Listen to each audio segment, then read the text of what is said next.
for me, it would be for the reason that I'd be able to tell that I would not like the tone of the campaign.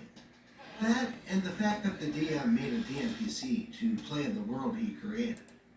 That just tells me that he wanted to be the main character of his world, and that the players would eventually just become side characters in his story. So OP did the right thing and aired their grievances, and when the DM told them that he wouldn't change anything, just decided to no bow. But with that said, let's move on to today's final story. I have to literally get what kind of skins for each character. Venture, however, I don't know. Because she has that, I joined the Pathfinder game at a convention. that, and that. I knew the Dungeon Master in passing, since I had some brief small talk with him at an earlier convention, and he seemed like a nice person.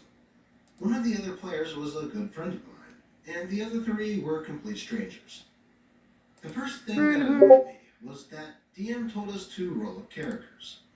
I assumed that there would be some pre-gens, since this was a convention game, and most people come to conventions to play and not to create characters.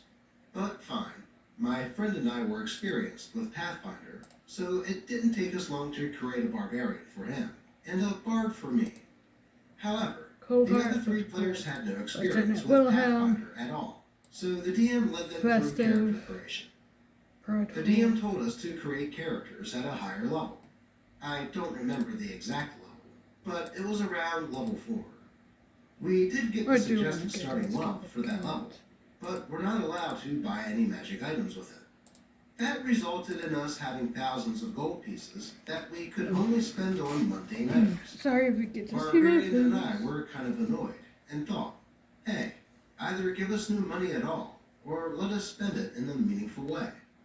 But since it took so much time for the DM to create the other characters, we got creative about it. We started buying pretty much the whole equipment list from the core rulebook, plus some animals to the I'll make this 2 matches. Some retainers to lead the animals. And since we had a whole entourage now, and still had some time to kill, we created an elaborate backstory with all of us being a traveling circus, with Barbarian being the strongman, and our bard being the ringmaster.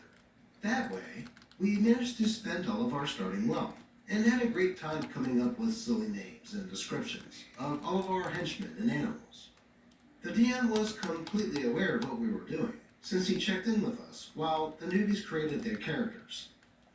Then finally, after more than an hour passed, the adventure began. The party was on their way to a city overrun by a wizard in order to meet a powerful wizard who lived in a hut. I don't remember the exact details, since we never actually met said wizard, but it was of extreme importance that we talked to him, and did nothing else. As soon as our party plus circus entourage advanced on the city, we noticed a mysterious creepy fog covering the streets and buildings. All of our hirelings and pack animals immediately started to flee and abandon us, leaving our tons of mundane equipment behind. Barbarian and I were kind of pissed. The DM knew that we just spent the last hour making up our circus.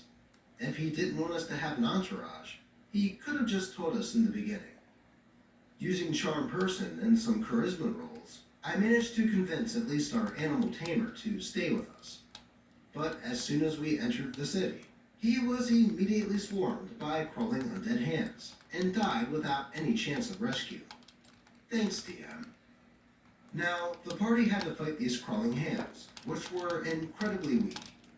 They did about 2 damage max, and we defeated them easily.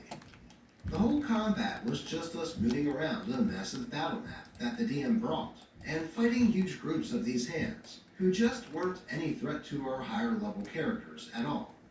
It was probably the most boring combat encounter of my whole tabletop RPG career. But finally, the crawling hands stopped attacking us, even though the DM pointed out that the other parts of the city were still overrun by them. I wonder what happened to the rest of all these corpses. Was there a mad necromancer killing everyone and just reanimating their incredibly weak hands and nothing else? We finally found the wizard's hut, but of course, nobody answered our knocking and shouting. There were no windows at all, just the front door glowing with magical symbols. We deciphered them, and found out that the door was sealed by a magical riddle. Solve it, and it will open. The DM then brings out a folder. I can't get to you! It was such a complicated math puzzle to solve. I never understood why people would seal their doors or chest or whatever with elaborate puzzles that could be solved by anyone with the right skill set. Have they thought about using a key only they have instead? Good. Well, I mean, there's always lockpicking, but I digress.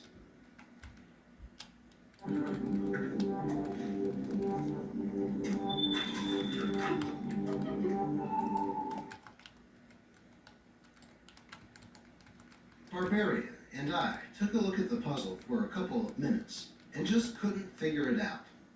We were both awful at math and didn't want to spend too much time with it. So we started trying finding ways to get into the hut, or find other people in the city, or any other solution to this. Barbarian built a battering ram from all of our circus equipment outside the city and tried to break through the door or the walls. Due to a magical effect, all damage he inflicted on the hut was hurled back at himself. My bard, meanwhile, desperately searched the surrounding houses for any sign of life or anything that could help us. Two of the newbies started Googling in their smartphones in order to try to solve the math puzzle. Damn it! And the third newbie left to, quote-unquote, grab a drink, and never returned. Clever guy. My barbarian friend grew so frustrated that he attacked the hut until the damage killed him, and with his last dying breath, he begged my bard not to heal him to end his suffering. I myself was begging the DM to please let me roll a knowledge or arcana check to find a different solution to the hut's magic. He allowed it and told me that the Dispel Magic spell could easily deactivate the seal. Another reason not to lock your front door that way. But of course, nobody in the party had that spell. I sighed and told him, fine, if that's the only solution, then my bard is going to fight 1,000,000 of these super weak crawling hands until he levels up so he can learn the spell. The DM apparently didn't get my sarcasm and told me that I easily found another swarm of crawling hands and started setting them up in this battle. I'm nervous, man. I'm nervous. To let me fight 1,000,000 of these low-level hands to collect experience, but I for sure wasn't. Barbarian and I went to, quote, grab some drinks as well. The two remaining players were still on their smartphones Googling for a solution to the math puzzle, and I never played a Pathfinder game at a convention ever again. Looking back at this story years afterwards, I realized that from the DM's perspective, you're the same motherfucker. The problem players of the story. We let our frustrations dictate our actions instead of being adults about it and talking to the DM out of game about what bothered us. Or we could have just left earlier and apologized that this game clearly wasn't a fit for us. The DM was at no point unfriendly or lost his chill. Look at that, I leveled up right His only real problem was that his adventure completely sucked, and that he was completely inflexible about it. But hey, I think we learned an important lesson from this experience. And if I ever get in a situation like this again, I will hopefully deal with it in a much better and more mature way.